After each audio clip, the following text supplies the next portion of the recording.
The anti-discrimination student movement has called for a non-cooperation movement across the country on Sunday, August 4th. Demonstrations and mass gatherings will be held at important points across the country, including the capital at 11 o'clock on this day. Asif Mahmood, the coordinator of the anti-discrimination student movement, gave this information in a social media Facebook post at midnight on Saturday, August 3rd.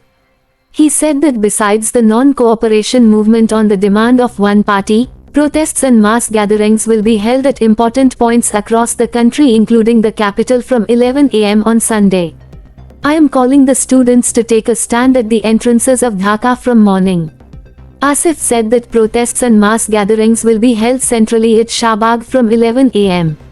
We invite everyone to participate to ensure maximum attendance.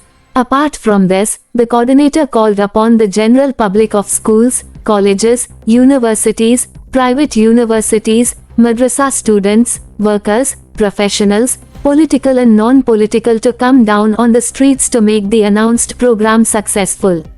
He said, "We will hold peaceful protests and mass gatherings. However, there is a call to make all preparations to resist the injury."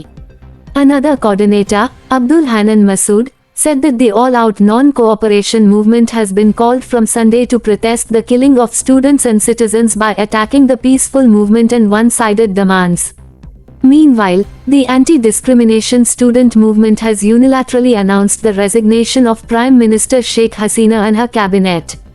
Coordinator of the organization that led the quota reform movement in the central Shahid Minar of the capital on Saturday, Naheed Islam, made this announcement at the central Shahid Minar in Dhaka.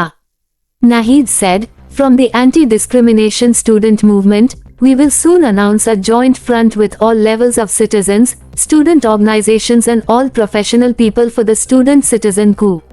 Through discussion with everyone, we will present the national outline of future Bangladesh in front of everyone." Naheed also said, "Not only Sheikh Hasina, the entire government including the cabinet must resign. This fascist regime must be abolished. We want to create such a Bangladesh, we want to create such a political settlement, where no form of dictatorship fascism can ever return." Naheed urged people to join the spontaneous student-citizen uprising that has begun and organize in neighborhoods. He also announced the announcement of all-out non-cooperation movement from tomorrow.